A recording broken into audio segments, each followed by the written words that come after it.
some of these opportunities and some of these things. Because the truth is, if you have a child who is invested in, who wants to play sports, the onus at the beginning is usually always on the parents to either kill that dream or to find ways to nurture it. And in everything that I've done, that's one of the things that I've seen, that it would always start with the parents. So my name is Tola, Ogunlewe.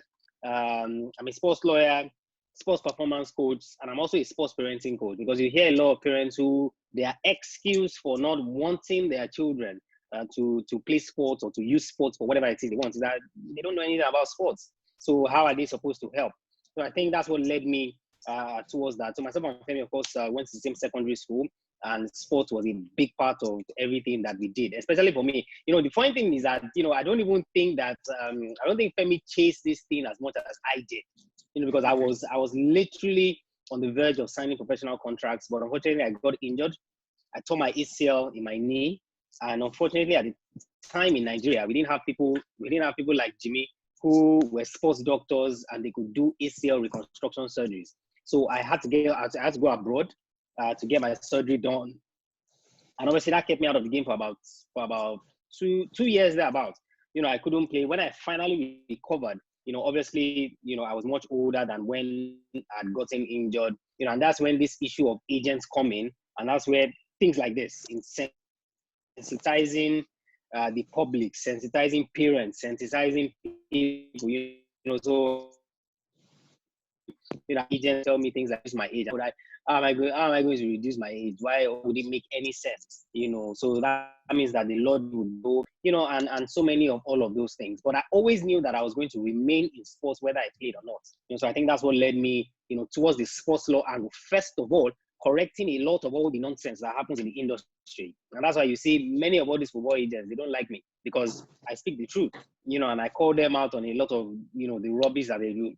So I think that if, messages like this can be passed across more, with parents more aware, even the athletes themselves being more aware and looking at things. Because if there was any reason why people like myself and Femi didn't play professional sports, it would be due to pathway-based failures. So there are multiple things that prevent athletes from playing sports professionally, and one of them is pathway-based failures. When I say pathway-based failures, what do I mean? I mean that the path you are taking to play that sport, and because a lot of people are not aware, they don't take NBA people. One of the, if you're talking about pathway NBA or to play basketball at the highest level, it is through the collegiate system. A way to get into the collegiate system in the US, prepare yourself for the draft. When you get into that draft, then you get into the NBA. That's what I talk about. So you can imagine a Nigerian 12-year-old, for example, who loves basketball and dreams of going to the NBA. He has to know about that part.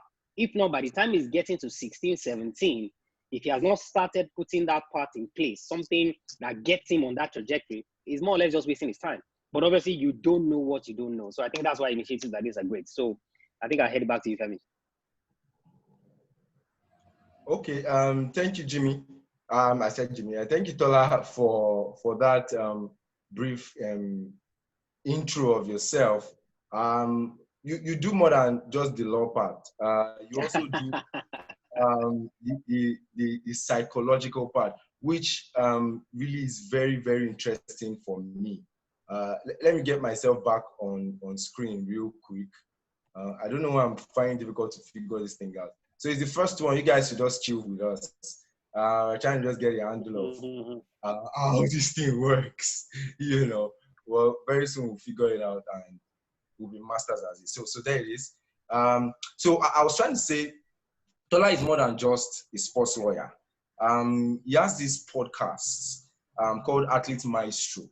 And it's basically about psychology. And I'm sure it was through the same pain he went through when he was going through rehabilitation, being mentally tough and ready to be on his feet again to fight for the sport. But the most interesting part of it is the mentoring side. So he has this Athlete Maestros Junior that deals with parenting. When he said parenting or sports parenting coach, that's the side of it that you need to know about him. So you could Google Athlete Maestro. I'm sure you see he has over 500 podcasts. I think 503, if I'm not mistaken.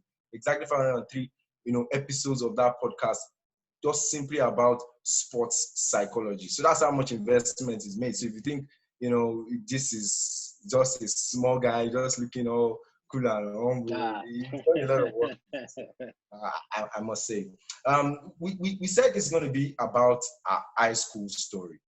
And I like that topic so much, and I decided to go through it because the truth is, I realized the energy for sports actually started out from that point when we were in secondary school. By the way, we went to BMJS, Babintima College Junior Seminary. So big shout out to everyone who knows the school is owned by the Anglican Communion. Myself, Tola, and Dr. Jimmy. And the sports culture was good. I'm particularly worried about the sports culture of today. Then it was a private school. We didn't play too many competitions. I was a school goalkeeper, by the way. So you can pen that down. Okay. So basketball didn't just start. It was from football, goalkeeping. For some reason, God anointed my hands, and then I moved into basketball. But however, the thing we need to know and understand is the fact that sports at that level is key. It's key because it's what sets the tone. Apart from the fact that, age, you have a time frame to cut in. And we also need to understand that you need to build the mindset of kids, and you need to build it the right way, especially with school. And we had a very superb time, growing up at Babintima College Junior Seminary. It was a boarding school. We had sports and games every day. I think it was right before prep. I guess it was right before our prep. Tola, correct me if I'm wrong. I think before it was after. It was after prep. Okay. After prep, then we go play sports, and then from sports we go head on to the dining room, and it was big. It was a culture. It was a thing, that was huge, and I think it somehow, some way made an imprint on how we do things. So with this whole seminar, we're also trying to reach out to schools, to help them realize that sports is part of learning, it's education, and we seriously need, to inculcate it as an everyday thing. But beyond what is on the field, we're also looking out for even teaching sports in the classroom beyond even the physical and health education. Because mind you, sports has a trailer load in terms of value chain that it supplies to the people that are the superstars who are on the court. I think Dr. Jimmy has joined us, but while I try to get him on, I think you may want to add one or two things to what I just said on the sports culture of BMJS. Yeah, it was huge, and the what makes it, and you see that's why it all comes full circle, because a lot of the reason why so many children nowadays are not getting involved in sports, are not getting interested in sports, is that they don't have that avenue, to express themselves, so to speak. So you see situations now where a lot of parents are not taking their children to boarding school. Now that's another discussion for another day. But you even see in our communities where we don't even allow children go outside. Now I understand all the safety issues and all of that, but we must also be mindful of how that is contributing to their interest in sports. So if you are going to give a child, for example, an option, are you going to play on your tablet or on daddy or mommy's phone? Or are you going to go outside and get dirty, and play around? They are most likely going to pick the option to play on the tablet. Now, this was one of the things that we didn't have back then. So the only way that you were going to engage in fun activity was to go out, and just express yourself in the best way that you could. For those who couldn't play specialized sports, and when I say specialized sports, I mean sports that have to do with tools. So you're talking about football, basketball, volleyball, table tennis, lawn tennis. They ran, so they would do track. Right. Which isn't really a tool-based sport.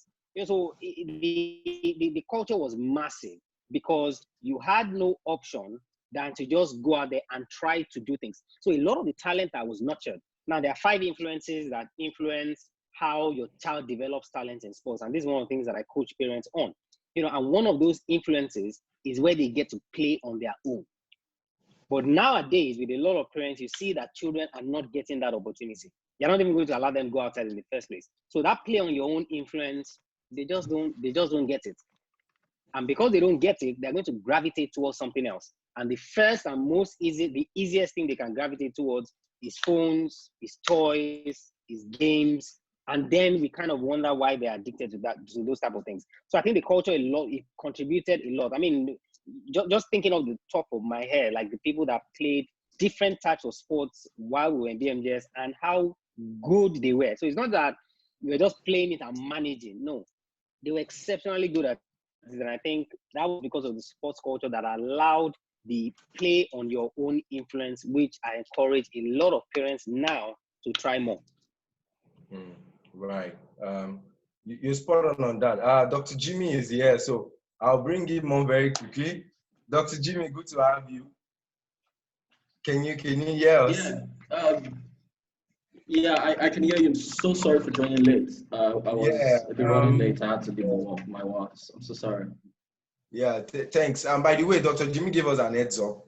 You know, he just left his office at about 5:30 there, about just to rush home to be on with us. So we understand, and I'm telling everyone who you kept waiting that they should please just forgive and let's move on. So I took us through a backstory of how the sports culture in BMJS was huge. But before then, I think we need to do a little introduction of who you are. So if few people can get familiar and understand that you're an authority figure when it comes to this. Now, Dr. Jimmy is a sports doctor, and he is actually worked with the Nigerian Football Federation at the under 15s level. And that's also a youth level. And the nature of, recovery, injury and stuff is a little bit different, but it's also a fallout of the same thread, that runs through myself and Tola, that runs through him. He was our senior when we were in school. So he was, I think he was 3 years our senior. He was a very good footballer. He was one of those people I would easily tip to become, a football star. So please just give us a little bit of your bio and then take us through what it was like being a student of BMJS and how that sports culture really affected, your decision to do what you're doing now. Okay, thanks so much, Femi, for putting this together. Well, I'm a medical doctor by training, and I had my first degree in Nigeria, in the Luxembourg Bank University. Then I had to go to the United Kingdom for my master's in sport medicine, and that's because I have, a flair for anything sport. And that was also because I really didn't like hospital medicine. Not that I don't like seeing blood, but I felt it was a bit too. So I wanted something dynamic. I wanted something much more interesting, and physical activity and sports was something I loved doing. So sports medicine wasn't hard to come by.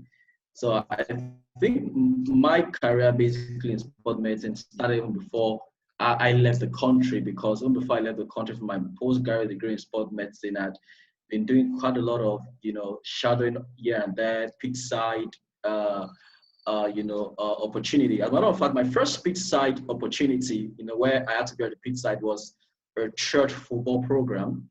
I think it was Covenant Christian Center, now Covenant Nations, and they had this football tournament, and I was privileged to be on the pitch side. And I'd also been on the pitch side for China's Kids Cup. So on getting back to the country in 2018, I was opportune to work with the under 15 football national team, also called the Future Eagles. I know most people don't really know that particular cadence, but there's an under 15 which is expected to, they're expected to graduate to under 17. So I was with that team, followed that team to Japan. So for me, it was really an eye-opener in my career, because that was really an international exposure for me. So I had to see, what sports medicine is like, at the international scene. Then got back to Nigeria, also worked with gymnastics team, and presently I'm practicing in an orthopedic hospital here in Lagos. Now, while I was in high school, I love football so much, and that was because I grew up in Surulere, and we were always playing ball on the street. So most of my colleagues then were like the botsy people. Let me use the word botsy. So they were botsy, and some of them just only play football. probably when their parents allowed them to play. So for someone like me coming from the street of Surulere, we played street football, organized street competition. So it was really, so as a matter of fact, in myself, we didn't really have so much competition. So I basically was one of the best footballers then. So it was really, really fun. I was in the school team. I remember I started playing as a striker and fielder. Then I think I played as a defender at a point in time. So the sport culture for me has always been there. I loved playing sports. I also did a bit of track and field. I remember that in the last inter sport, I know I won a medal in 4x400 meters and 800 meters. So I did a bit of short distance race and long distance races. So that's basically an overview of of my high school sport experience and my career experience at the moment. Oh, that's great, and thank you for taking us through that.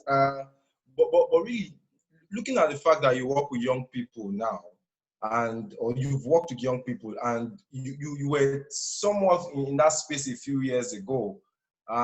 Really, in looking at it all together, what do you see in those kids, and that you feel could have perhaps been different? I mean, you are working with kids now who have an opportunity to play professionally at 15.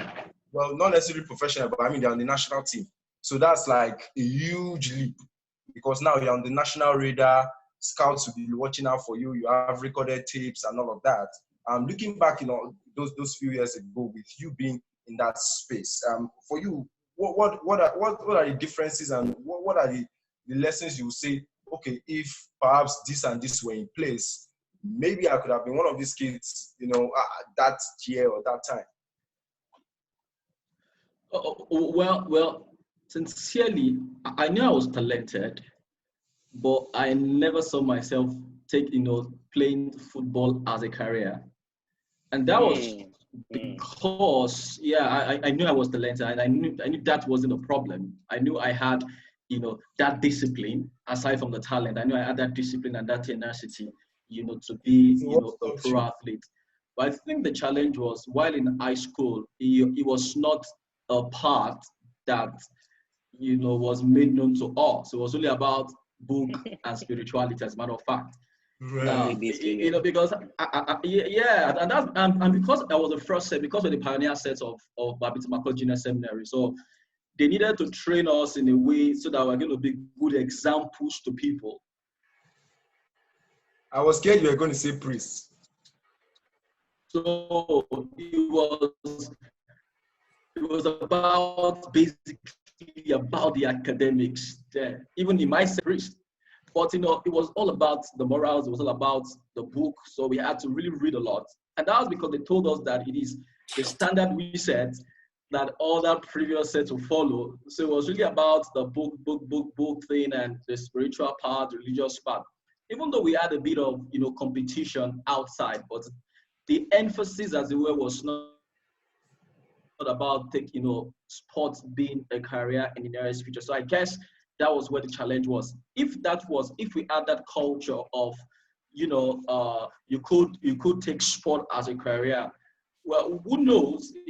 It might definitely have been something I will have considered. So I think that is really something that is lacking in most schools. I don't know about what's happening in BMGS at the moment. I don't know whether they have a sport curriculum to make kids do pro sport. So while I was in school, that wasn't there. So it was just a matter of time. Academically, I also wasn't doing bad. So it was just like, well, let me just be on this academic path. So I think that is the difference I think I saw at that point in time. All right. Let me chip in there and agree with you, because the truth is, I, for one, I mean, in school too, I wasn't thinking sports, which is, to be honest, one of the reasons why we are doing what we are doing today, because it was all about the books. You didn't want poor grades. I remember one time, I can't remember, I think it was principal's call. I don't know if Tola will remember. We were supposed to, school was going on vacation, right? I think we were supposed to play a match, so we had to wait, more like an extension. I remember my mom came to school, and it was Mr. Kolade. I remember his name. Sorry to bore you guys with names that you guys don't know. But I remember, him trying to lobby my mom, to let me stay over because we had to play. I think it was a qualifying game. It was knockout. So we needed to just stay and play that. And it was 2 days after vacation or something. And it was difficult because our parents sent us to school to go and read. So he knew it was an Herculean task. I think my mom later agreed, to let me stay. I can't even remember what happened after, but we didn't go far in the Principal's Cup when we played that year for many reasons. But what I'm saying in essence is that it's about time we let the world know that sports is big. And it's not just big for the guys who are playing on the court or on the field, or running the tracks. Usain Bolt had a manager. If you hear the story, of his manager, agent, and just how much, not only did he invest, but he made out of, his career, you understand that to be a sports agent is actually really big. And so we need to start shedding the light, on these other aspects, which is why I agree with the fact that education was everything. And so we weren't thinking professional. And I never thought professional until perhaps my first year in university. And already I'm in a bad position because you're a few years later than your counterpart in the US or, in Europe. When you're 19 or 20, that's when you're thinking of going pro. The guy signed the contract at 17, or 16 already. And I'm sure Adetola will agree with me on that too. Because I know for him too, he was really big on the books, and sports wasn't like on the forefront, even though he could really play the game. Actually, my own is more is a little different to you guys, because right from day one. Yeah. Right. Right from day one, I always wanted to go down that professional route right from day one. Because I can remember as vividly, and I can even still see it. When I was about 6, and I was telling my dad how I was going to be the best player in the world and all of that. Obviously at the time he thought I was joking and things like that. But you see, that's one of the things. That's one of the things that I try to do with parents now, is that you see, you can actually be a student athlete even in Nigeria, because, and I'm sure you guys would attest to it as well. It wasn't like, oh, Tola was just chasing sports and the books were struggling. No, I was able to do both very well. Not even average or manage. I was able to do both really well. So right from day one, I always wanted it. But like Femi said, it gets to the point where you now have to know what the path is. What path am I taking to make this happen? By the time the typical Nigerian decides that, okay, let me now start on this thing, it's always usually a problem, because the path that you should have started when you were probably 10 or 11, you're starting it when you're 17, you're already 7 years behind. There is absolutely no way that you're going to make up that time. And I think that's one of the reasons why we need to get the message out there, sensitize the parents more. I had a webinar, I think was that last week or there, about with parents on, and you could see the shock on their face in terms of what they thought was possible as it relates to sport. So I think it's massive what we're doing, and of course we need to continue to push the message out there. Yeah, it's really of utmost importance that we get this word out there, and I'm glad I have our state partners in the pilgrimage. Let me use the word, because it's long haul, because it's on uncharted territory, as it were, when it comes to looking at what it entails and the kind of work that needs to be done. From here, I think we can actually get to a point where sports, as a subject, is actually turned into, it's just like the way there's medicine. You go to school to study medicine, but you can specialize in the various aspects of medicine. That's the same way I see sports. I see sports as one big thing, but there's a lot to it. So I'll move on to the next things that I really want us to deal with. And the missing link, we've talked about the fact that for us, primarily, we go to school to learn. During our time in school, nobody really, talked about going professional. Even your parents won't consent to it. But today, we can see parents actually paying, for their kids to be enrolled in academies just because they hear how much Ronaldo is earning and all the big players. So now they are helping them to do that. So my next question, which I am looking out for is, okay, so now you are helping your kids get involved in sports. Where is it, or what's the point where you now begin to, help them channel their energies or their passion into a place where, they can actually thrive? For example, I mean, Tola gave a case of, okay, injury stopped him. For me, it was a case of, I'll be very honest here. So I got to a point playing basketball when I realized, apart from the fact that I was behind time, I needed to learn a few things. And I got offers, I'll be honest. I got offers to go to Italy. I got offers to go to Germany. I got offers, to go to the US. But I had to doctor my age. And I figured out that could I really, really go through that path? And, today I would be maybe 5 or 7 years younger. I couldn't take that decision. And there was nobody to actually help me figure it out and say, okay, you know what? There's actually another way or another place where you can actually thrive and be like this. So today's world, they are seeing parents being very active in helping their kids get into sports, but it seems to stop there. And I'm asking myself, what will it take us to actually begin to help these parents and also these kids understand that, look, it's not do or die. Like, you have to be there. I would wait until I'm 35 to get that break.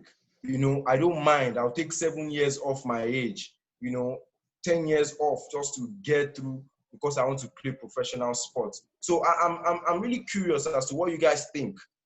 For me, I just explained how I had to take a very tough decision. But how do we get to that point where we begin to say that, look, playing is not do or die. There are other things I can do. So how do we begin to channel our energies to get there? Maybe Tola will start that out, and then I'll allow Dr. Jimmy to go in on that. So it's a valid point you make. It's a valid point you make, but you see, the point is, now you mentioned the podcast Athlete Maestro, which has over 500 episodes and of course over 100,000 downloads.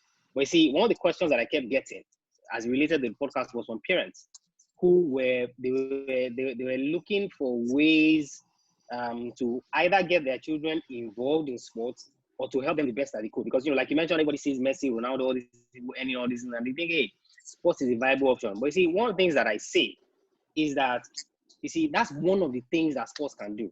It's just one of the things that sports can do.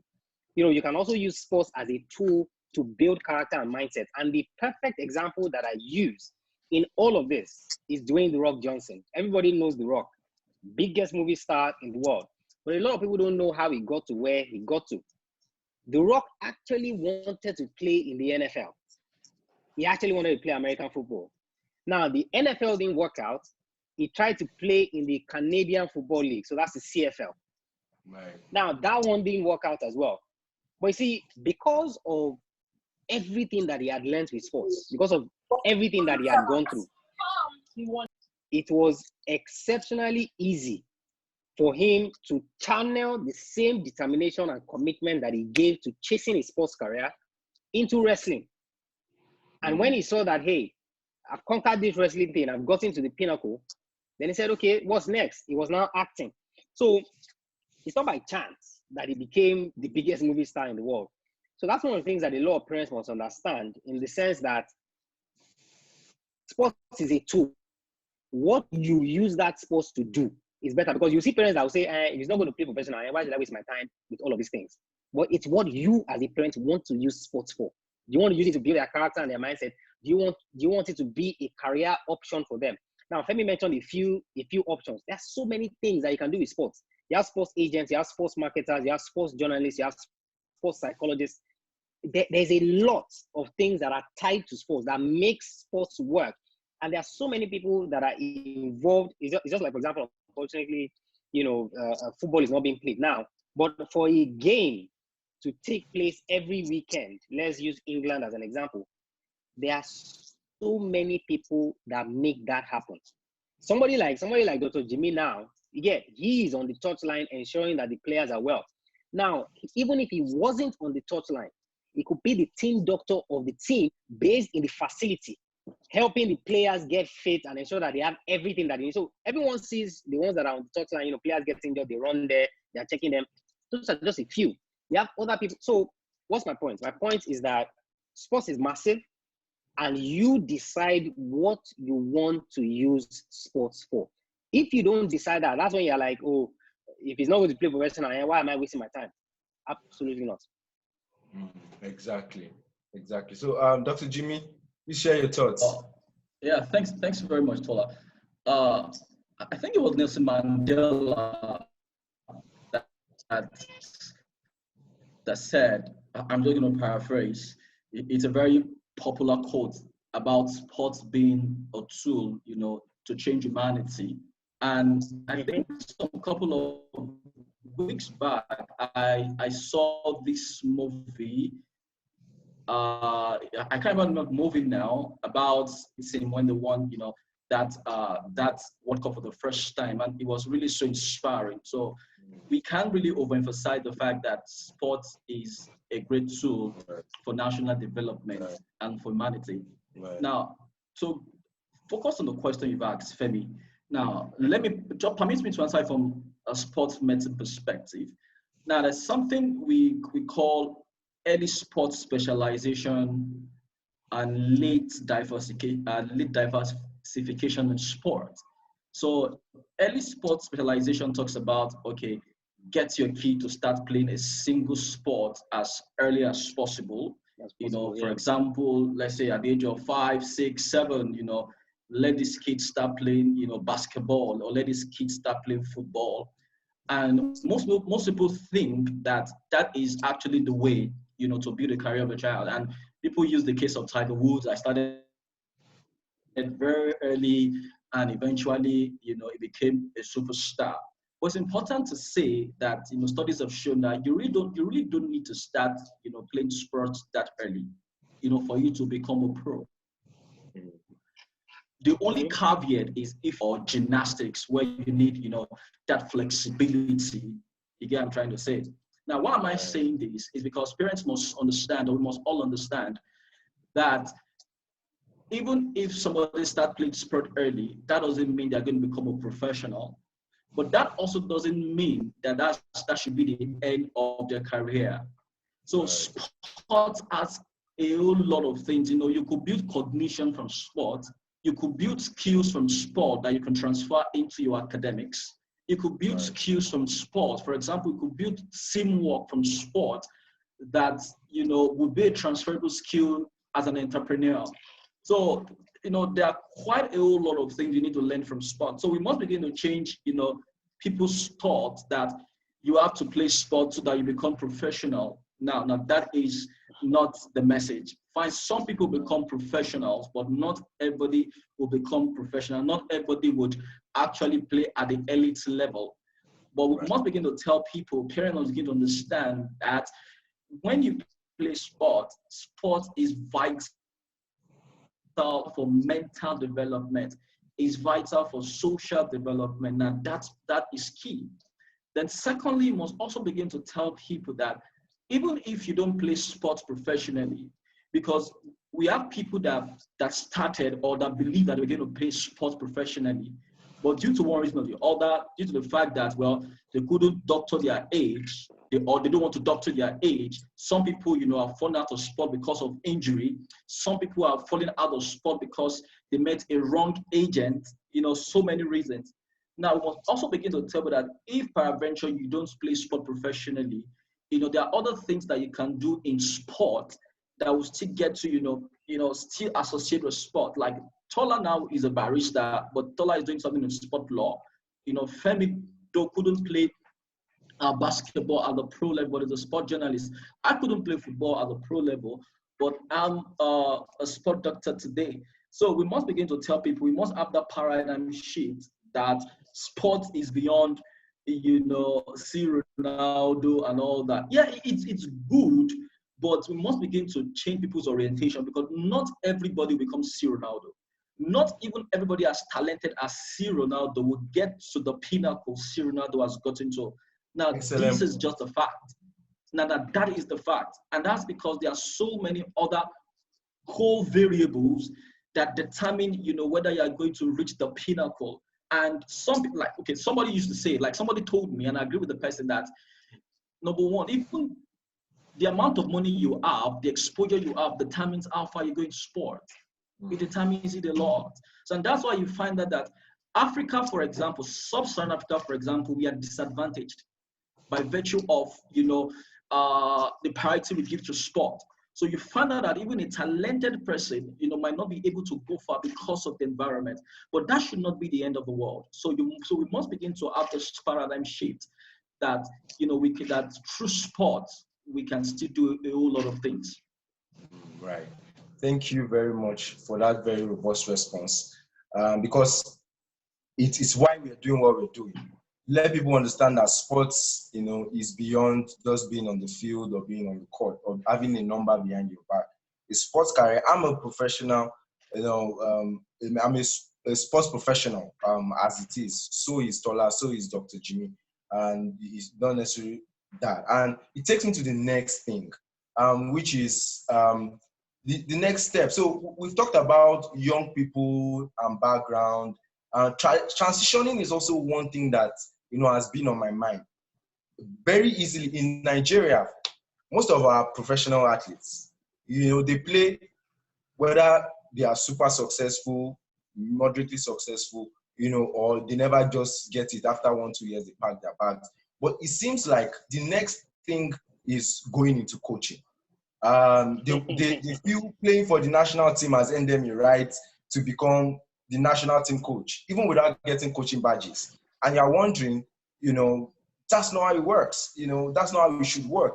And which goes back to what we just talked about. The fact that we need to realize that sports is beyond just being on the field. Being a coach who is being on the field is beyond that too. There are a lot more. And I just switched back to professionals, outside of Nigeria.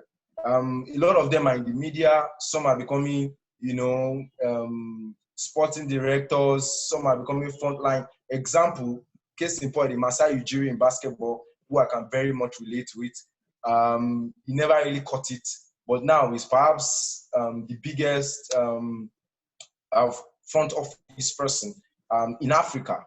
Madu Galofol is another example. You have a Patrick Vieira too, who is also doing well, in the front office. And you've seen David Beckham transition smoothly to becoming a team owner, not even looking towards coaching. We've seen some go on TV as well, Michael Owen, a few of those other people. And so there's a critical area in terms of transitioning for most of our athletes. And for me, I think education, basic education is really what it is. Because I look at myself and I say, so imagine I didn't go to school. I was one of those boys who decided to stab school, like the way we say those days, and then just never got an education. You feel stuck. And, you have no other place to go to.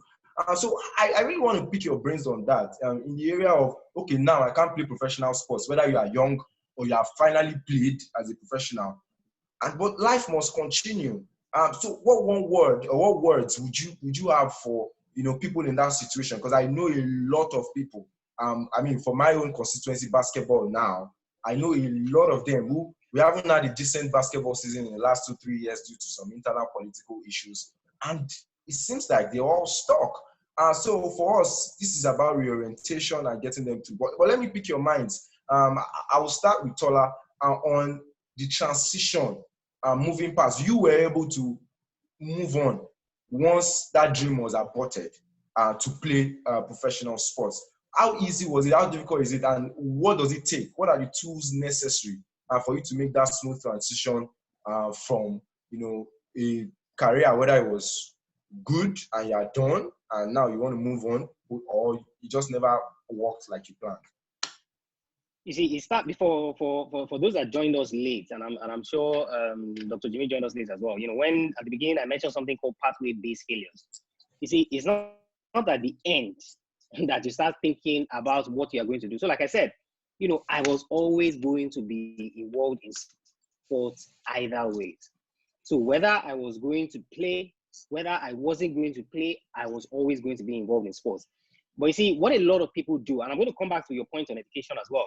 You see, what a lot of people do is that they think about these things on time. Yeah, and it's the same thing with taking the professional route as well. By the time you start thinking about it, it's already too late. So the earliest point, when people ask me, say, you know, when should I get my child involved in sports? I said at the earliest point possible, and that's the truth. So in terms of transitioning, you see, even while you are playing, even while you are making plans to play, you see, sports is such a special thing that it has a unique position whereby it's more or less like you can see it from the start.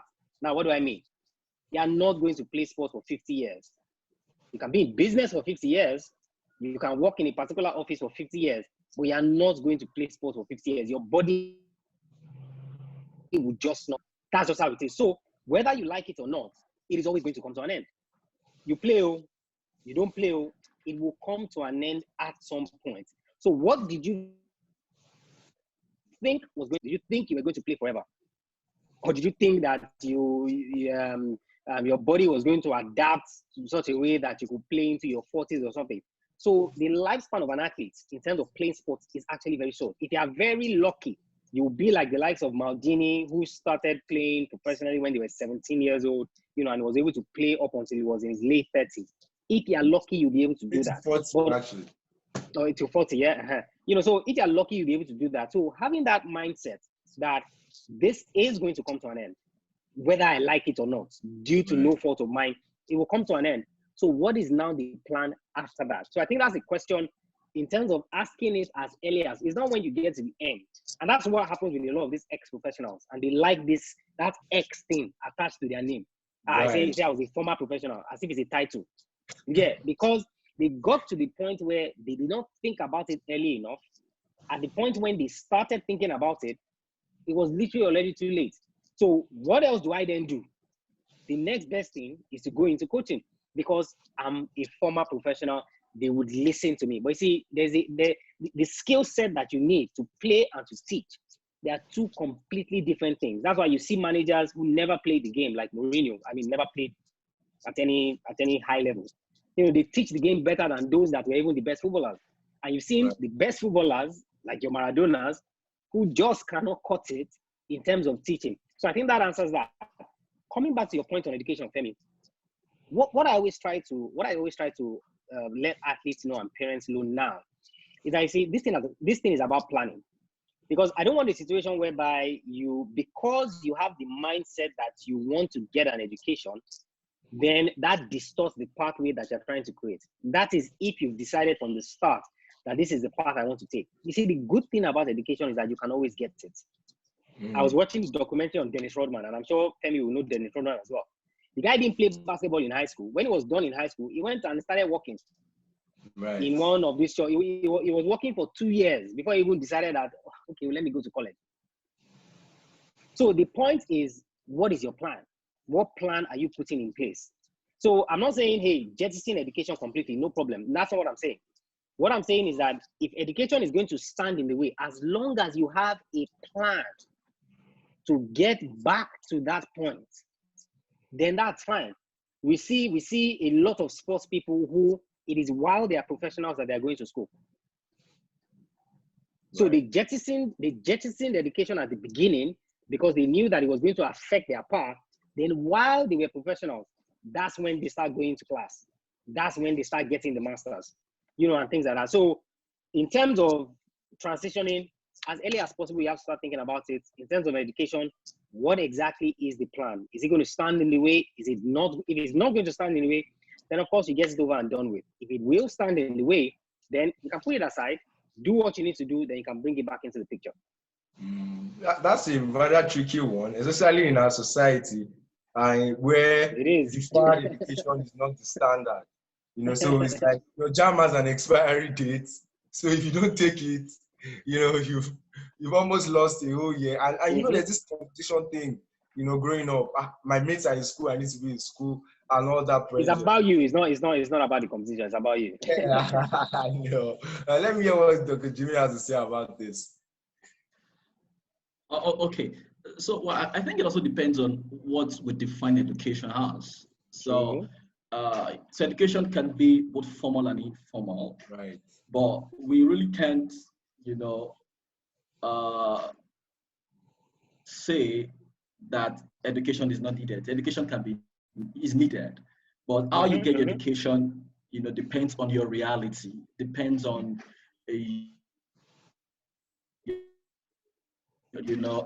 or most European countries, education is free.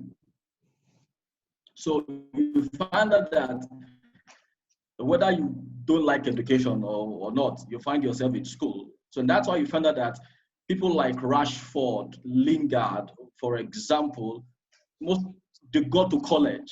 And that's because that is the minimum you have to do, or that they have to do in the UK. And that's because the government pays for it. So the environment you are goes a long way to determine how educated, you know, that you're going to become in the future. But education does a lot of things to you. It develops your mindset. It makes you to even understand what your coach is saying. That is what I tell people. Now,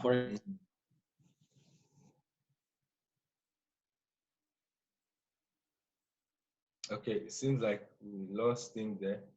For example, some guys about that I was saying, you guys, they really, you know, they couldn't flow at that same pace. Despite the fact that I tried to break it down as much as possible. So they didn't have that cognitive, you know, ability to actually relate to what I was saying. So, you know, I now had to, you know, find a way to tweak it here and there so that they're going to understand. Now, football or sport nowadays is a whole lot of art and science. And in a way, you need, you know, a bit of education or a bit of understanding in terms of you process things to actually, you know, understand, you know, how to even interact with modern day football.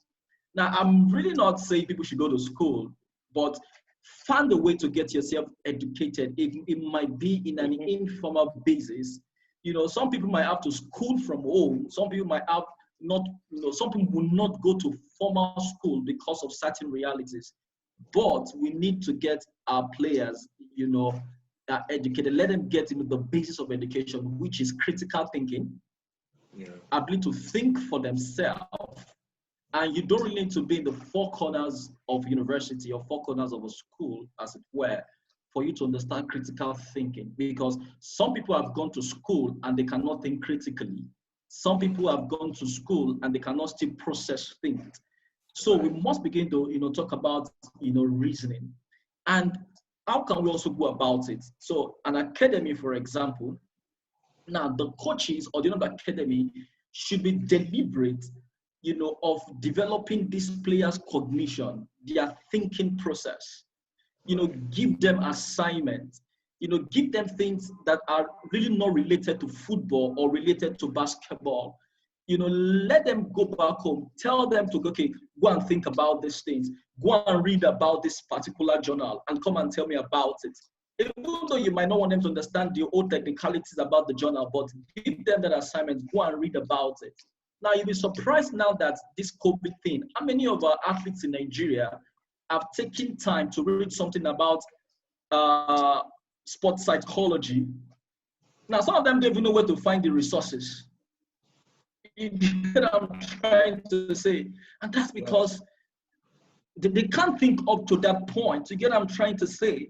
You know, some of them during this lockdown, what they should be doing, as a matter of fact, is fine, I'm not in, you know, playing football. Why not let me go online? What are the exercises I need to do? Why should I do these exercises?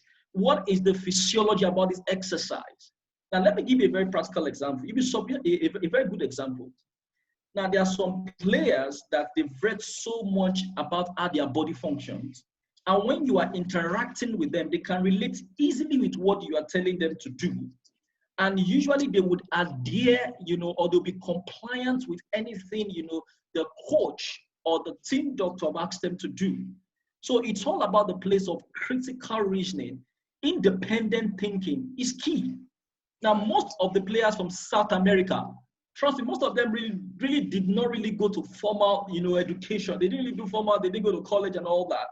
But there was something about, their growing up, their coaches made sure that even though you didn't have opportunities to go to school because of money or something, their football, they did it in a way that you had to learn something else to build yourself mentally. So I think that is what we need to do in Nigeria. Great. Let me add quickly to what Dr. Jimmy said. And it's something that I see in terms of sports performance for athletes. It's absolutely valid. And you see, if you are going to get to any level whatsoever in sports, you have to be a student of the game. Right. So if you cannot be a student of the game, you're absolutely wasting your time. At best, you become an average player. At best, you become an average player. So it adds to what Dr. Jimmy is saying, in the sense that, look, you must be able to process information. You must know all of these things. And you see, it's the athletes that take this thing extremely seriously. Those are the ones that go far. And that's when you now hear all of these generalized statements, that only 1% of athletes or thereabout eventually go pro and all. What exactly are those 1% doing that the other people are not doing? We know that it's a very, very competitive market, but the ones that are getting there, they don't have two heads, do they? There are certain things they are doing, whether it's pathway-based failures, whether it's being a student of the game, like Dr. Jimmy has said now, in terms of processing information and some of these things. There are some things that they are doing that are different from what others are doing. Now, I'm not talking about luck, because luck is something that we don't have control over. So just take that one out of the picture. What are all of these other things? And, it ties into what it says. So I don't want to add that aspect of being a student of the game. Yeah. So being a student of the game takes me to the next point that I was going to make in this our conversation. The next, because you look at the fact that, these kids, yes, maybe little or no education, or some have a relative, level, of literacy. But how about showing them the way to go about this? Which is why I think our roles is quite important. I mean, if we can be role models, myself, Tola doing sports, law, Dr. Jimmy there, it shows them, a perspective to looking out for what is next. So it brings me to ask about the role of mentoring with regards to a lot of these kids. Because the truth is, nobody knows an athlete better than the athlete itself. You can easily tell, what level, of competency, let me use that word, that you are, because in your mind, you are playing, you are going through competition. You can measure yourself through that. I mean, I, for one, that's what I believe it cuts across. You measure yourself through competition. Okay, who is better, who is more skillful, who is faster, who can jump higher, who can, and you want to measure up with that competition day in, day out, whether it's in training or whether it's actual games, as well, in terms of fighting for laurels.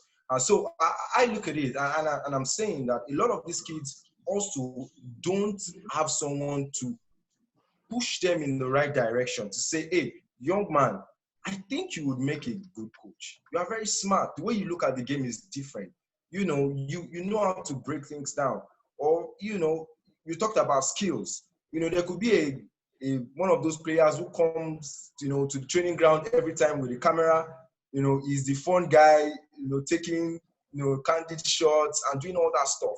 And I mean, somebody takes the official photographs of football clubs and he earns thousands of pounds and dollars. That too, is somewhere one could look out for. And so my question to you guys is, how important is our roles, as people off the field, but still ensuring that kids understand that, look, this sports, this passion you have doesn't die because you got injured or you can't play or you are retired. There are still so many things that you can do to add value to the game, Tola. You see, uh, what's the word to use now? Is that awareness? Is that awareness? A lot of people, a lot of athletes, and a lot of children, due to the circumstance we find ourselves, they see sports as a one-way street. So if I'm getting involved in sports, I'm getting involved to play professional. If I don't get to play professional, then I'm going to get ridiculed. So they are looking at it from their own lens. They are looking at it from the lenses that other people are looking at them from. So I think that's what forms a lot of the bias that comes with. There's so much that you can do with sports, and you mentioned mentoring. It's absolutely key. You see, and that's one of the reasons actually why I went into coaching the parents themselves, because whether you like it or not, as a child, you are spending what 60% of your parents. That's assuming that you're even in boarding house. If you're not in boarding house, you're spending almost 95% of your time with your parents. It's what they're feeding that you are knowing. So if they don't know better, then of course, how exactly are you supposed to know better if you don't get the knowledge from an external source? And I think that's why stuff like this is key, so that at least the message, the information is getting passed out there. Because if the right mentors are out there for a lot of these younger athletes, a lot of these parents, then at least they become aware in terms of what they can do, the options that they have. So they don't feel like they're boxed into a corner and there's only one thing that they can do. Right. If that one thing doesn't happen, nothing else happens, and there's nothing else I can do. So I think, it's about awareness and of course changing that bias. Let me peep into Dr. Jimi's mind a little bit. And see, Femi, in life generally, some people have gone ahead of you, and you would benefit a lot from people's advice. You benefit a lot from mentoring. That is just a general rule in life.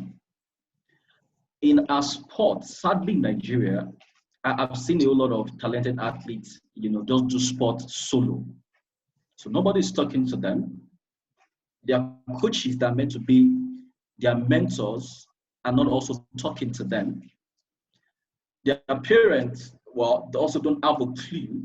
So you find that about 6 out of 10, Nigerian athletes really don't really understand how their career is going to end. So it's like a gamble kind of thing. Right. It is either this or it is that. And really, it's really not meant to be. So we can't overemphasize the place of, mentoring, kids, telling them this is the way to do things.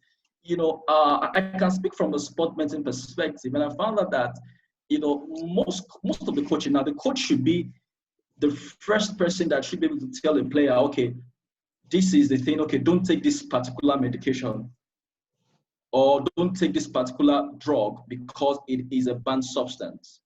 Now, because most of these coaches also want to win at all costs. You get what I'm trying to say? They want to win at all costs. So they don't even, have what it takes to mentor them. So what they do is you just must win. So they are not even, thinking about the player's health. They're not thinking about the player's future.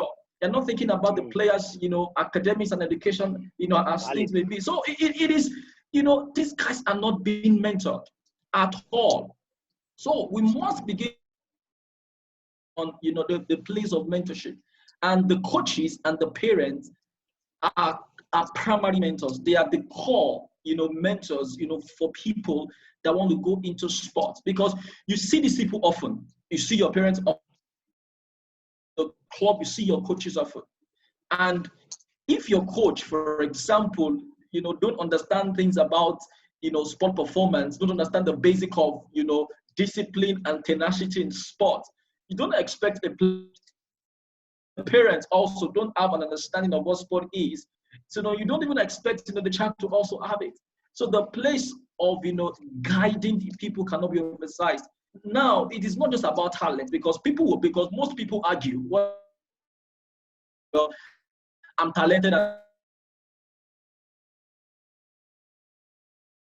and they don't want to even have this cool air. So even if you want to mentor them, they're like, what do you want to say that I don't know? So it is a two-way thing. We must have mentors, and we must have mentors that are good at what they do. That is key. They must also begin to tell our athletes that mentoring is a core aspect of sporting success. So if these two things are in place, we're going to really achieve a whole lot of things in sports generally.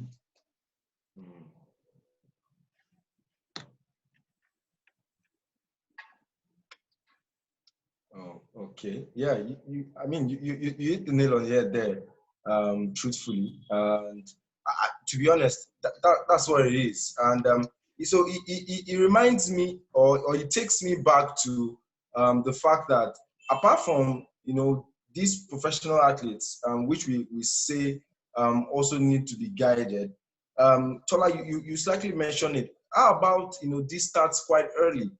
And this mentoring, I'm thinking about it, and which is what we've spoken about before now. This mentoring needs to be taken, down to the roots. Yes, some people are, nobody is irredeemable because I mean, every mind can takes more hours of work and commitment, at various levels of life. That's what I believe. I don't know, psychologists could tell me if I'm wrong, but I just believe we all can change or renew our minds to a certain degree if we put in the effort. Now, it's not going to be as easy for an adult or a pro athlete or somebody who is already going through a blossoming career as compared to, a 10-year-old, a 12-year-old, a 15-year-old, that, will be mentored. So I'm now passionate about, us taking this mentorship right down to the basics. Because the truth is, some kids really love the sports. They love sports they want to play. But even from a mechanics standpoint, it's not all fitting. Or even they can play, they love to play. But there seems not to be, this altogether guidance as to, what they should do. I would speak of basketball because I do a lot in that field. I follow a youth tournament at Ropa Kiaba. It's called the Youth Alive Community Basketball League.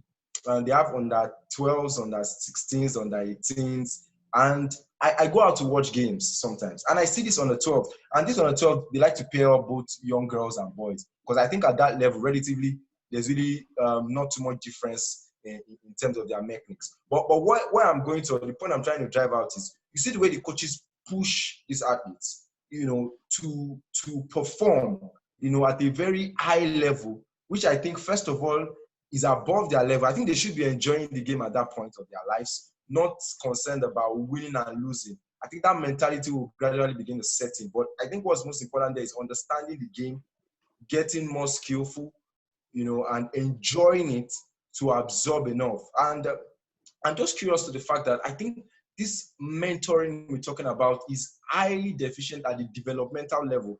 And I think it makes the work a whole lot easier.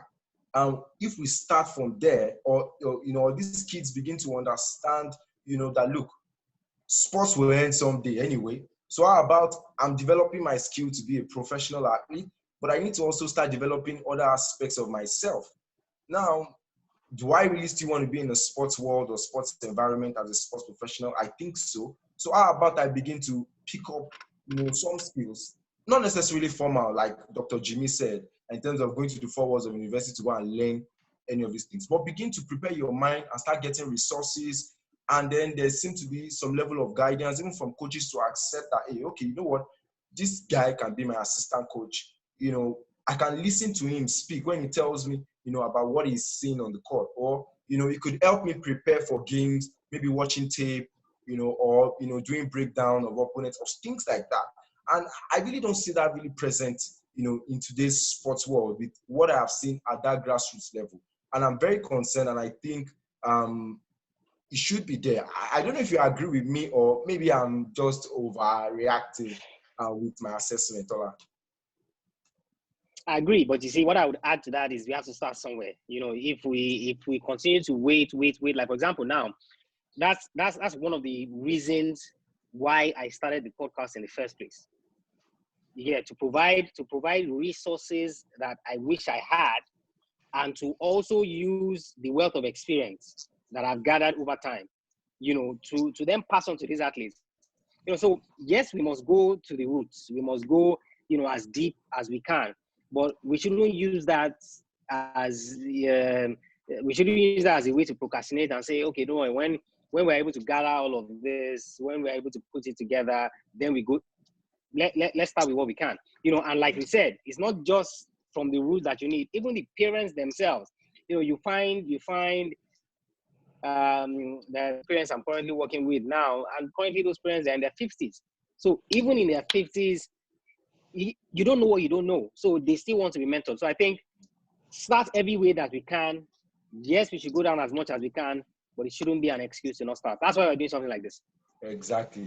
So that's why we started right here when we can, and we begin to, stand on top of our tables, walk into classrooms, into schools. Yes, we are going to do that as well as time goes on. Social distancing, but we're going to beat it.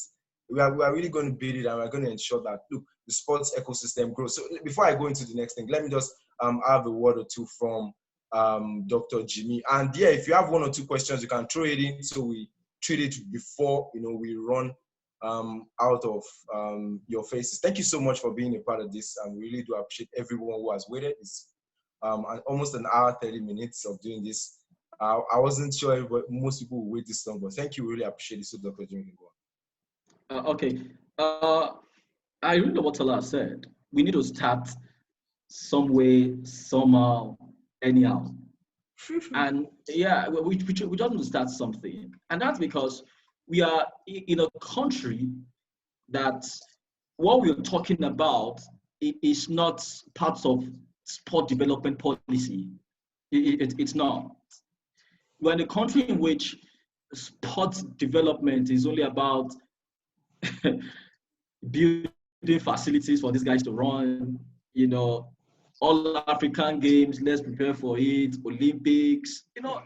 Our sport development plans in Nigeria is really archaic. So if we wait for the perfect timing, we will really not do what we are doing. So this is the way to start. And thank God we've started now. So, when, people are free to move around, then we can also begin also to talk to these guys one-on-one. But this is the way it has to be. Now, if you really want to achieve greatness in sport as a nation, we need to begin to talk about things like this, mentorship, talk about, other aspects of sport. In civilized climate, they call it long-term athletic development, LTAD. Long-term athletic development. That is it. That is what they have in America. So sorry, you Dr. find Jimmy, out that it is part of their curriculum. Okay. Sorry to cut you. Someone asked about questions. I just want to chip down. Yes, you can ask questions. Okay. I will do 2-3 questions before we go. So please, you can drop your questions while it's going on. Yeah. So it's called long-term athletic development. And long-term athletic development has so many components, and this is just a part of it. There's a place of physical education and health. There's a place of health and well-being. There's a place of, the types of medications to use. It's an holistic kind of thing. And these things are alien to us in this part of the country. So what we are doing now, trust me, it's something that's good, and hopefully it's going to, go up. People will see it, and we can begin to rethink, sport as a whole in Nigeria. Yeah, thank you for that. That's been, an excellent submission to that, because the developmental part of the sport, we don't look towards the holistic perspective. It's just about preparing for the Olympics, the All African Games, like you said, building facilities. But we're not looking out for building the entire value chain. Okay, so who are the people that will be in control of all the other aspects that will make the athletes successful? in what they do. So yeah, someone asked about questions. We'll be taking questions very quickly. We are rounding up.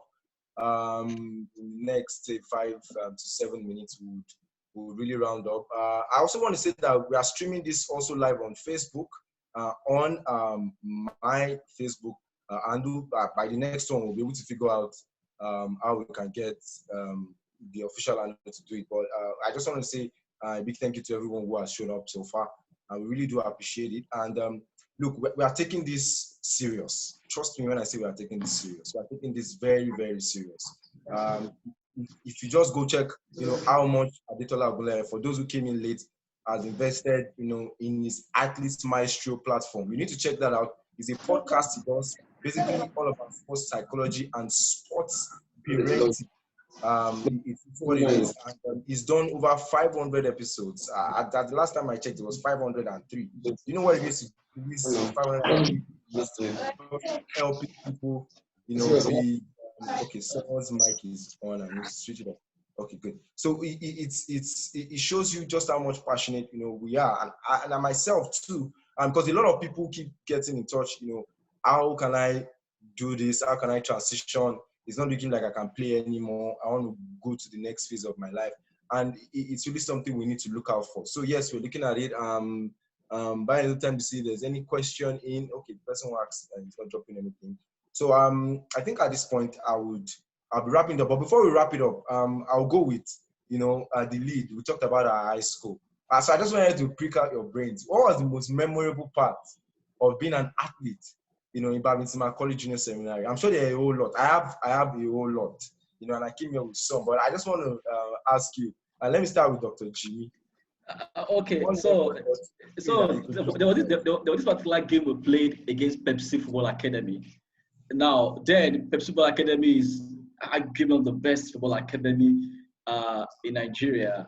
So I think that game we were losing, I think maybe 2-0 or something, and somehow it was 2-2, and I scored the winning goal. You know what?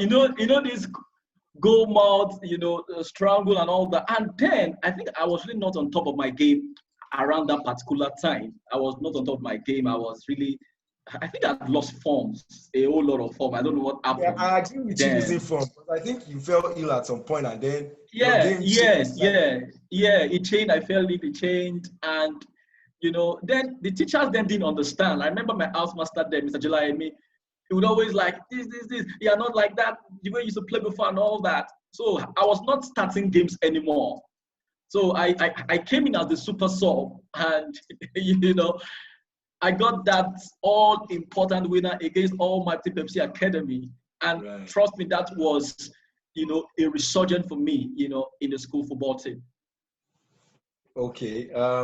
Okay, Tola, before you go, someone asked a question. He said, could you talk to us about clear goals and objectives you as individuals have set to push forward the movement you've all been talking about, so we can begin to think of areas where we can add value also? I think it's coming from Juba. Okay, okay, let me allow maybe Tola to speak on that, and then Dr. Jimmy, before I say mine. I think it's a long-term objective, in terms of, like, for us now, for me, if I start with me before I talk about us, it's something that I've been doing for the last 5 years in the little way that I can. That's what I like to say. So it's about thinking long-term. So if for example, I started the podcast with the objective to make money, and that I wanted to get money out of it and all that, it would have taken a different type of dedication for me to keep pushing, to over 500 episodes and over 100,000 downloads. So it's about thinking the long term. So when you are coming up with those clear objectives, what exactly is the long term in terms of what you are trying to do? So if you want to contribute to stuff like this, if you want to be part of it, what's the long term? Is it just dropping your thoughts? Is it just contributing in your own space or things like that? If you are not clear about what it is in the long term, then it will not even matter in the short term, because it's something that you're going to start and stop. So for us as well, that's why we said, we could have taken 2 months to put this together. But Femi sent me a message. We started brainstorming. I was sending him messages at 11 o'clock in the night.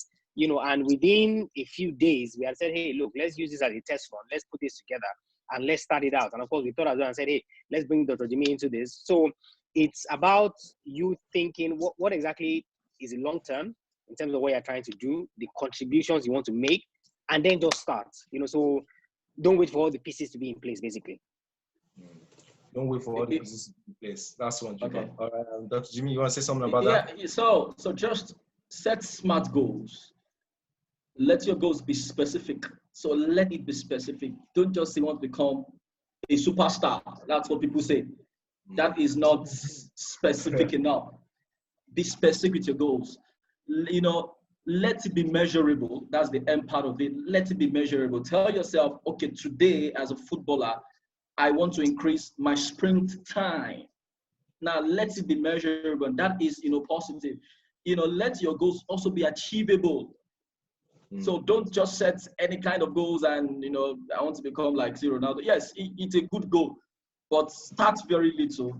Let it be achievable. Let it be time bound. Give yourself a timing. Don't procrastinate. A whole lot of young guys now are procrastinating.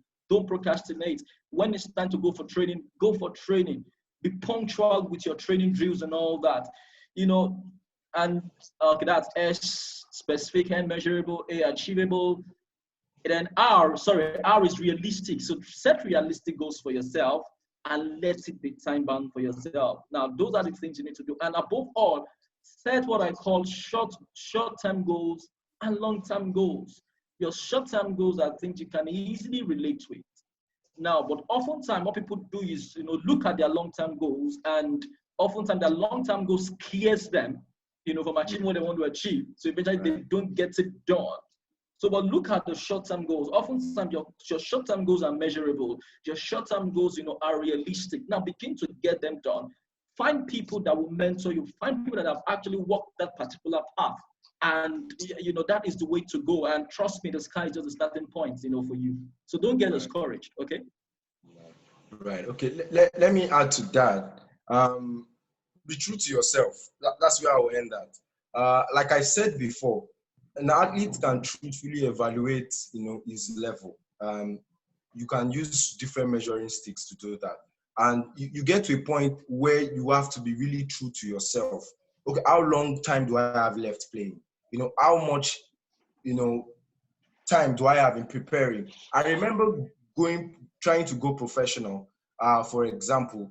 It got to a point where I realized that the only way I could get out of Nigeria at that time was to falsify my age, because all the offers I was getting were a lot for younger people. And a few people were pushing me to take it, but I was like, okay, no, if my skill cannot match with my age at this time, for me to be able to get a professional contract rather than go to maybe one high school or one academy, then I probably won't play. So I gave myself a goal. I gave myself 1 year. It was about 13 months to improve myself on certain things with my game.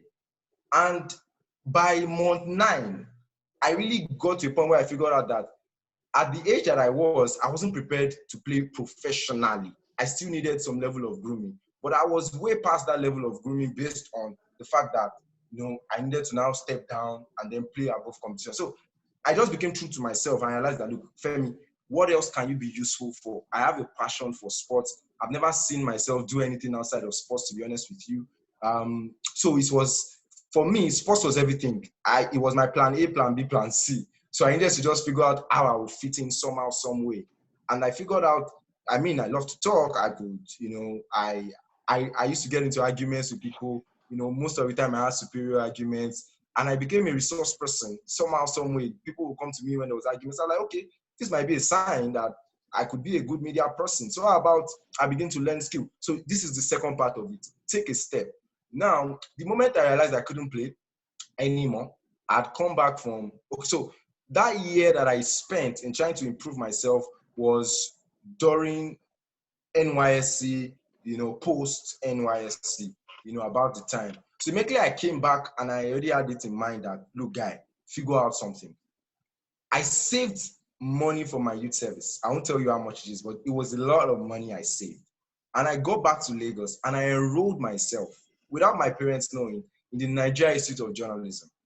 you know, I enrolled myself for a part-time postgraduate diploma in broadcasting. So I had to make that move because I now realized that, okay, playing pro wasn't going to work for me, but I still wanted to be a part of the sports movement. And I got in there, and God has been good. I mean, over the years, gone through so many things. And here I am, you know, now trying to show people that, look, it's not all dead and buried. You know, even if you're going through, there'll be a time where it will stop. So you need to move on. And I think that's the point. You know, you need to understand when it's time to actually move on. Whether you play professionally and are successful, you'll get to a time where you have to move on. But you need to quickly be able to evaluate what you can do and how, you know, you can do the best. So I think that's it for that question. Somebody said, could you, okay, no, we talked about that already. There's another one. I said, what can we do at grassroots level to address the epidemic? I think by the epidemic, it means age cheating. Okay. So, okay, Dr. Jimmy, you've had first-hand experience with the national under-15 team, and I'm sure you can tell us one or two things about age cheating, because let's not deceive ourselves. I'm sure some of those under-15. Yeah. No, well, it's a pandemic, not even an epidemic. It's something that has, you know, bedeviled our sports in Nigeria. And, you know, you see people, you know, doing a whole lot of rubbish just because they want to make a team. Now, first of all, how can we overcome this? We must tell people that sport is not a do or die affair. That is key. That is number one. And, you know, we've been talking about the fact that even if you don't play pro sport, even if you don't become, you know, an elite athlete, there are things you can still do relating to sport. That's one. Number two, we must also begin to look at, you know, the technical aspect of age cheating and all that. That's the science aspect of it. Now, why do we have quite a lot of people cheating in Nigeria? Age cheating in Nigeria. Now, this is because, for example, you have people that don't meet up to the physique. So, okay, let me be very much practical. Now, in our football, for example, now we have the under 15, under 17, under 21. Now, these are age grade football. Now, the average under 17 player in Nigeria, you know, the normal under 17 player in Nigeria has a small stature for many reasons. One of the reasons is that the average under 17 person in Nigeria is malnourished, probably has not been eating. And this I say authoritative because I know players that struggle to get a 3-square meal. Now, a malnourished under 17 will be looking like 15 or 12 years old. Now, when you look at their counterparts that are 17 years old abroad, they are like our own under 20 year. Do you get what I'm trying to say? Yeah. So no coach is confident enough to take a talented, normal under 17 to a World Cup. And that's because the normal talented under 17 doesn't have the physique. Now, when we went to Japan to play, so it was a 4-nation tourney. So we were to play, so we played Mexico. So we were to play Mexico, Japan, and Romania. Now, our first game was Mexico. We could really match Mexico, you know, physique for physique. We played Japan. Even though we could match Japan physique for physique, they were faster. Right. We played Romania, which is the European team. The under 15 Romanian guys were like me. They were big. Our players were just, you know, just small boys like that. Even though they were not still actually under 16 as it were, right. But their stature was so small that what the Romania needed to do was just to get a corner kick, lob the ball, and one tall guy from nowhere just bullies our players and just heads in the ball. Right. So when it comes to under 17 going to the World Cup, the average Nigerian coach, and I say this, they are not confident enough to take the normal under 17 because even though they are talented, they don't have that physique. They've not been eating well. Number two, they've not been training well. They've not been doing strength and condition. They've not been going to the gym. They've not built their muscle and all that. So, and that is why for us to compete favorably, you know, at that cadet level, we have to get those that are 20 years old or sort of, doctor their age to be 15, 16, because those ones actually have the physique. So from the perspective of, sport nutrition, exercise physiology, if we don't get it right, we will still keep on. This age cheating thing will still go on.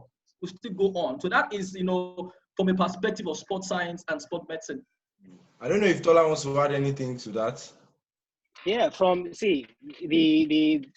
agree with everything. I don't know, because you may have said, but the thing that I will add is, first thing is planning. You see, when it gets to the point where these people start planning, that's when they realize it's too late and they're trying to go back to the past. The only way that you can go back to the past is to find a way to reduce your age.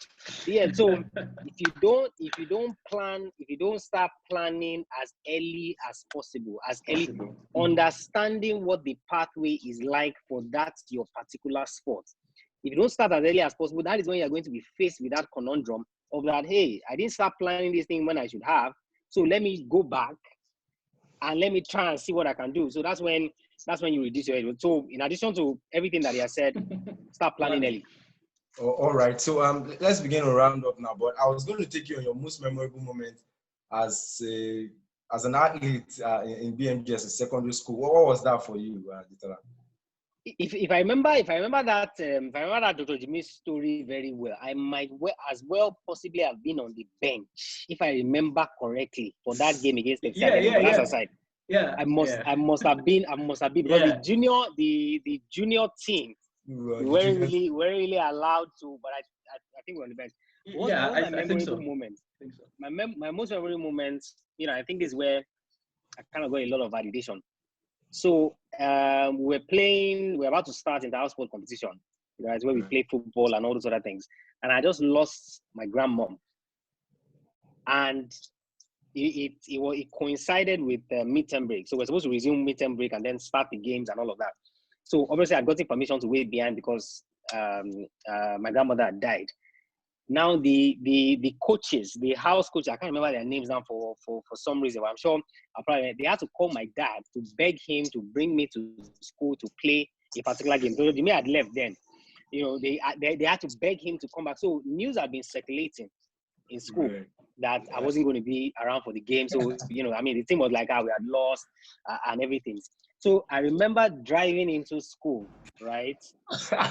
And the minute I got out of the car, everywhere exploded. It's like the stuff that you see in movies. It's like this, I'm telling you, like for real, I'm telling you, like superstar. Because I thought that I wasn't going to be able to make the game. I wasn't going to be able to play. The minute I stepped out of the car, even the house we were playing, it might as well have been Archbishop, if I remember. Their coach, when he saw me, he himself was, where did he go and get this guy from? And lo and behold, the game starts and I scored the first goal. Wow. So it was like, you can't even, no, it was too special. I can imagine. That's my most memorable moment. All right. Me, I actually have two moments. I have two moments because when I was in school, I actually played two sports, but I wasn't very known for basketball in school then. I was school goalkeeper. And I remember when it house sport too, then I was in the Blue House, Owl's House, and we played you guys. It was junior boys. I would not forget that game. It was a third place game, junior boys, Owl's House against Paley House. And that game got to penalty kicks because of my heroics. I'm not blowing my trumpet. And I even came here with that medal. Oh, you beat us? You beat us? Yeah, that was against you guys. Adetola. Oh, wow. Broken. No, sorry, I gave the money. This is the medal right here. Oh, interesting.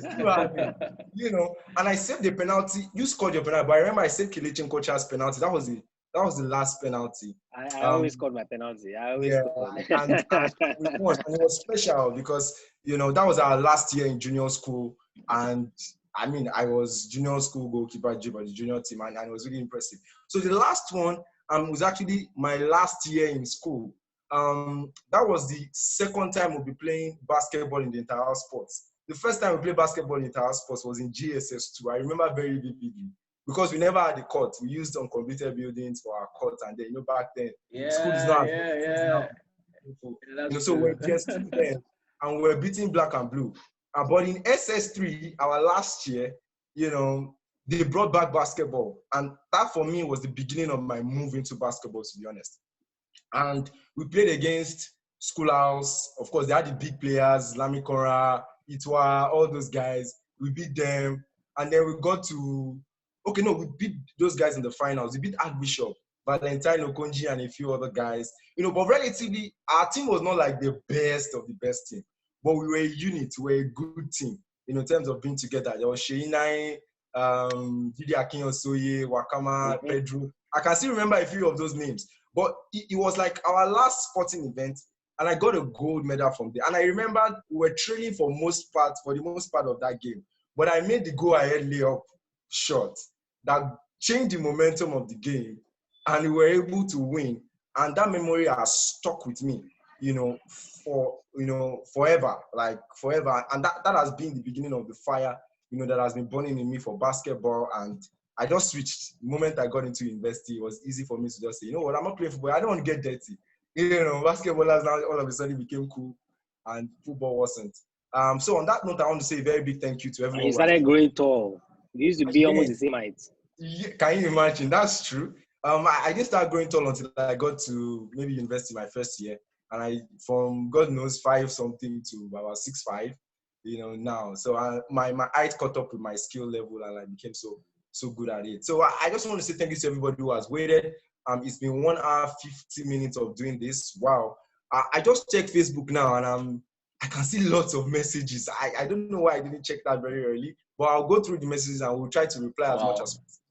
I want to say thank you to everybody who joined via Facebook, and also we've had as much as 20, 25 people here. And Femi.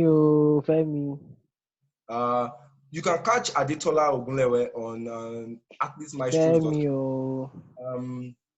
He's a great guy, and you need to check out his resources. Dr. Jimmy is also available on social media. You can always reach out to him, and I'm sure he does some private practice as well. So this is not the end of this. We are going to be back, and we're going to take this class by class. We want to reach out to kids. We want to reach out to schools. We want to reach out to people at that primary level, because if we had some of these resources when we were much younger, we would have made better decisions, would have done better in our career, and things would have at least we would have more stories to tell, not necessarily different, because we've lived a very fulfilled life, and I don't think there's any regrets for any one of us at all, really, because we're successful in everything we've done. So on a parting note, please, sports is beyond just playing on the court. We are here to mentor kids, so feel free to reach out to anybody. Sports is something that we love. It's something that we've grown up doing, and sports is big. It's big business, and we need to start thinking about it in that manner. It's not CSR. It's not just something of recreation. It's a business, and let's start thinking about that. So I want to say a very big thank you to Dr. Jimmy for being here. Thank you for having me. Huge pleasure having you. I'm sure we're going to do this again. Let me let you have your parting shots. The last person I'll close from there. I don't know if Dr. Jimmy has gone, but I can still see Tola. So Tola, your parting shots very quickly. Hi Tola, can you hear me? No, it's good. First of all, it's yes, I can. Okay, your parting shots very quickly. Are you? Oh, it seems yeah. So I said first of many, and and expanding it. But I can hear you. If you can hear me, it's been good doing this, and of course we're going to. Wow, I can hear you. You can go on. Yeah. All right, thank you. Dr. Jimmy, your parting shots before we call it a day. All right, thanks. Thank you so much, Femi, for putting this together. I think this is arguably one of my best Zoom meetings in this lockdown, in this pandemic. Thank you so very much.